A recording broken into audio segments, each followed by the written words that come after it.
So the big cleanup has begun. The good news is we had a very, very good harvest.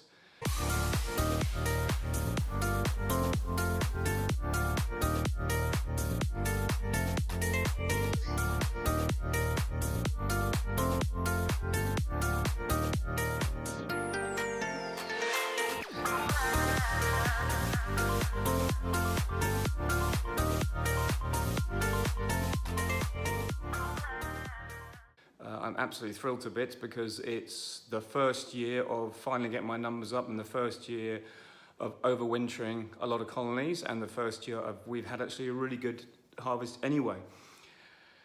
So where does that leave me? Well, it leaves me with 6 barrels of honey, which I'm really pleased with. That's going to pay a few bills and pay a lot of bills, and it's going to give me some honey that I can sell in bulk to raise some immediate revenue, and also some honey this year I can now start going into my own pots and my own tickets and my own labels. So while I'm starting the cleanup after the oblivion almost, I thought it would be a good time to mention a few things that I've got to think about now.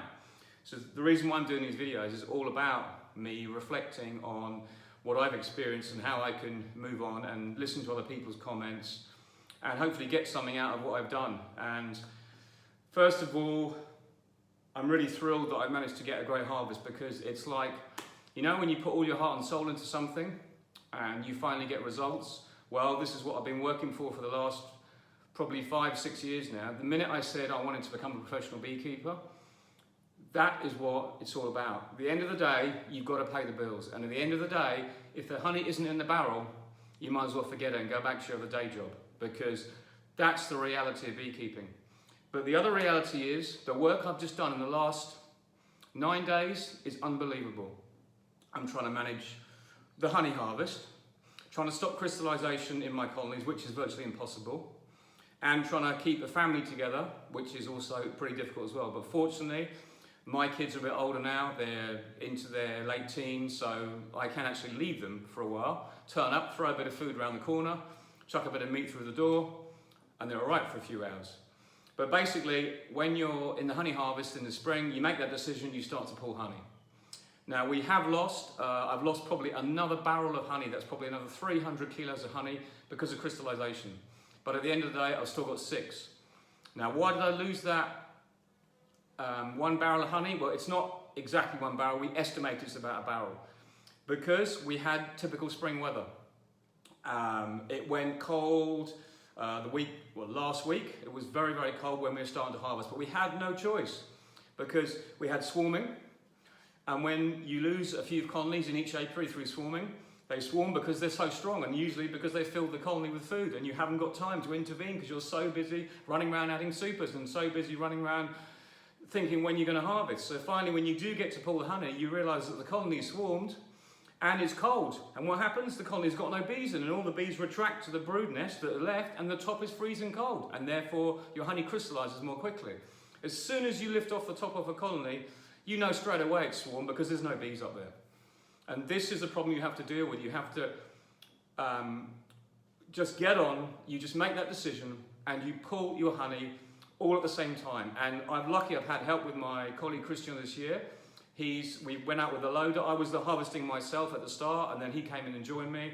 And to make things quicker, we've used a blower, a leaf blower, and we've used his loader, which has actually sped things up because it means we can do 2 apiaries a morning. You've got 14 apiaries that need work. With a brush, when you're brushing bees, it's just impossible at this level now.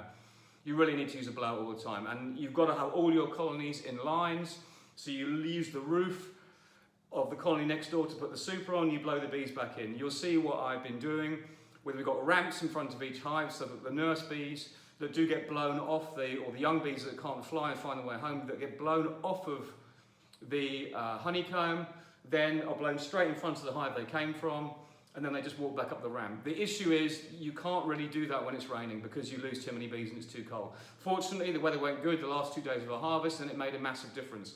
The other thing is the bees were aggressive. When I was harvesting last week on my own, it was a complete nightmare because the bees were grumpy as hell. It was cold. They couldn't get out to the nectar. I was interfering with their colony at the wrong part of the day, and I was dealing with field bees that should be out foraging. Now, the last 2 days of the harvest was like a dream, because the bees were all out foraging, and you come in, you take the honey off, you blow the bees off, you do an apiary in about an hour. Finished, gone, it's in the van, and off you go. And you come back and you extract it straight away. But you have to realise, from my point of view, it's exhausting. And everyone else who's got bees this time of year, it's a battle. It's a battle against time and crystallisation and exhaustion. And you have to be so organised and so military organised that you can go in and just harvest that honey, get rid of the bees, get it in the extraction room and get the extraction room warm. Because if you don't do that, you will lose a lot of money and you will lose a lot of time because you're forever trying to catch up. It's a vicious circle. One of the other ways we're looking at slowing crystallisation, well, stopping it basically, is building a warming room.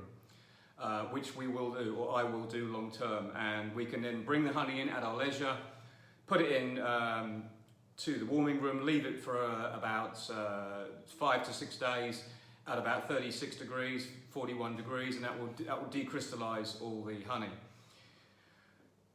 Why haven't I done that this year? Well, as I've been growing, you see these things come up, and every year we get a little bit. This year we've had a little bit more because it went very cold.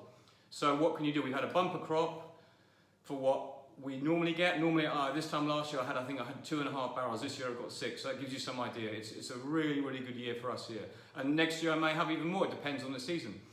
So what are the next things I'm going to be doing? The next things I'm going to be doing are going back into all my colonies, rectifying the swarming issues, pooling my resources I've got. So I've got some nucleus colonies, I've got some colonies that swarmed, that obviously I've caught the swarms, I've got little nucleus colonies. I'm going to be combining those with the colonies that swarmed and trying to make up as quick as I can and requeen with what I've got and use all my resources to get those colonies back up and running, because we've got about 5 or 6 weeks now before our next flow. Historically, our flow doesn't usually stop till about now. The oilseed rape was finishing early this year because of the cold weather and the rain, and we've now got a very long gap between the end of the oilseed rape and the start of the bramble and the chestnut, which is usually mid-June. So it might only seem a month away, but because it's been so cold, we think it's going to be a little bit later this year, and it was earlier finishing. So we've now got to get on into those colonies, get all this cleaned up, get it all put away, forget about it for 6 weeks, just get back out there, get in the bees. I'm rearing queens as fast as I can, and we're grafting tomorrow. I've got a bit of help coming with me, so that'll be fun. I've got a guy from the UK coming over to spend a couple of days with me, Colin Edwards, who has apiaries around Eatham Palace in London, which is going to be great fun to swap ideas and stuff like that. So we're going to be doing that, and I'll hopefully do a video and a bit of an interview with him, see how he operates. But basically, the next 2 weeks are critical, that we get new queens in colonies that are short on bees and give frames of bees and brood to those colonies to try and eat them up, because the other colonies next to them are so strong that they can easily lose a few bees and brood. Not a problem, and that will probably stop them swarming. But the main thing is, all my supers are now back on to the colonies that I took off, which I didn't do last year either, I did do it, but I did it too late, a week later. This year they've gone back on within 3 days, and the weather was cooler. So I'm hoping that with these little different things I'm doing, it's showing improvement in my handling and my management, but it's all a juggling act. It's all learning as you go with a lot of guidance and help. So I'd like to thank everyone out there who's given me little tips and pointers, because none of us are on our own in this. We're all constantly sharing, we're all putting ideas, but at the end of the day, you've got to make a decision, and the decisions are based on help and guidance from other people, and that's what I've been really grateful for the last 2 or 3 years. But I'm finally seeing results. I'm finally seeing a pattern that's starting to work for me. But now is the time to get back in those hives, because our season is so short here. After our chestnut flow is finished, that is it. Then we're into the harvest, the summer harvest, at the beginning, second week of August. Mite treatment straight in, as soon as the honey's pulled off. And then that's it for the year. Then we're just making splits and nukes for the rest of the summer.